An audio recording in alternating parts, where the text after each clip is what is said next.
Bonjour, bienvenue pour ce temps de méditation quotidien. Nous sommes le lundi de la Semaine Sainte, lundi saint, et ce jour est consacré à l'onction de Béthanie, la mémoire du geste que Marie-Madeleine a posé en versant un parfum très précieux sur les pieds de Jésus et en les essuyant avec ses cheveux. Alors lisons ensemble, écoutons ce récit de l'onction de Béthanie dans l'évangile de Jésus-Christ selon saint Jean au chapitre 12. 6 jours avant la Pâque, Jésus vint à Béthanie, où habitait Lazare qu'il avait réveillé d'entre les morts. On donna un repas en l'honneur de Jésus. Marthe faisait le service, Lazare était parmi les convives avec Jésus. Or Marie avait pris une livre d'un parfum très pur et de très grande valeur. Elle répandit le parfum sur les pieds de Jésus, qu'elle essuya avec ses cheveux. La maison fut remplie de l'odeur du parfum. Judas Iscariote, l'un de ses disciples, celui qui allait le livrer, dit alors « Pourquoi n'a-t-on pas vendu ce parfum pour 300 pièces d'argent que l'on aurait donné à des pauvres ?» Il parla ainsi, non par souci des pauvres, mais parce que c'était un voleur.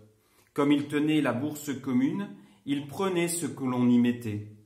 Jésus lui dit « Laisse-la observer cet usage en vue du jour de mon ensevelissement.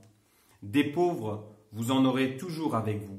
Mais moi, vous ne m'aurez pas toujours. » Or, une grande foule de Juifs apprit que Jésus était là. Et ils arrivèrent non seulement à cause de Jésus, mais aussi pour voir ce Lazare qu'il avait réveillé d'entre les morts. Les grands prêtres décidèrent alors de tuer aussi Lazare parce que beaucoup de Juifs, à cause de lui, s'en allaient et croyaient en Jésus. Acclamons la parole de Dieu. Dans ce magnifique texte de l'onction de Béthanie, on voit Marie-Madeleine poser ce geste qui est à la fois un geste d'amour gratuit et un geste prophétique. C'est Jésus qui souligne cette dimension prophétique de ce geste. Elle a observé cet usage en vue du jour de mon ensevelissement. Donc Marie-Madeleine porte à Jésus cet amour et ce respect dû au corps du Christ, au corps sacré du Christ, qui livre sa vie pour nous, et ce que nous sommes invités aujourd'hui à poursuivre dans l'amour, la vénération que nous portons à Jésus Eucharistie, à ce corps livré de Jésus. Et l'Église est comme cette figure de Marie-Madeleine qui continue, qui poursuit ce geste d'amour en aimant le Christ dans son Eucharistie, dans ce don qu'il nous fait. Alors, dans le geste que Marie-Madeleine fait, il y a quelque chose aussi d'une folie qui scandalise Judas, qui est dans l'utilité matérielle. Et de fait, cette livre de parfum, ça peut paraître comme un gaspillage. Et Jésus, eh bien, il dit « laisse-la faire ». Et donc, il encourage ce geste.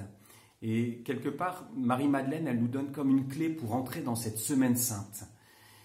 Cette semaine sainte où nous sommes invités à la faire non par devoir ou dans un souci d'utilité ou par rapport à ce que cela va nous rapporter, mais dans un amour gratuit pour le Christ, avec une immense reconnaissance au cœur pour ce que Jésus nous a apporté. Marie-Madeleine, elle a ses motifs d'action de grâce. Elle a en face d'elle Jésus qui l'a libérée, qui lui a pardonné ses péchés, qui l'a libérée de cette vie qui la rendait pas heureuse, qui lui a apporté les paroles de la vie éternelle, qui lui a montré le chemin du salut. Jésus qui a ressuscité son frère Lazare aussi, qui s'est manifesté comme la vie éternelle. Et donc elle a au cœur une immense reconnaissance pour Jésus, qu'elle exprime à sa façon, dans le geste qu'elle trouve que son amour lui inspire. Alors demandons cette grâce, nous aussi, d'entrer dans la semaine sainte avec un cœur plein de reconnaissance pour Jésus qui, à travers ce qu'il a vécu, nous apporte le salut. On a certainement des motifs personnels d'action de grâce et aussi une manière tout à fait personnelle, propre, de pouvoir l'exprimer. Et donc, demandons cette grâce aussi de savoir offrir à Jésus cette expression d'un amour gratuit par du temps qu'on lui donne, par des services que l'on rend, par des paroles qu'on peut lui exprimer de toute autre manière.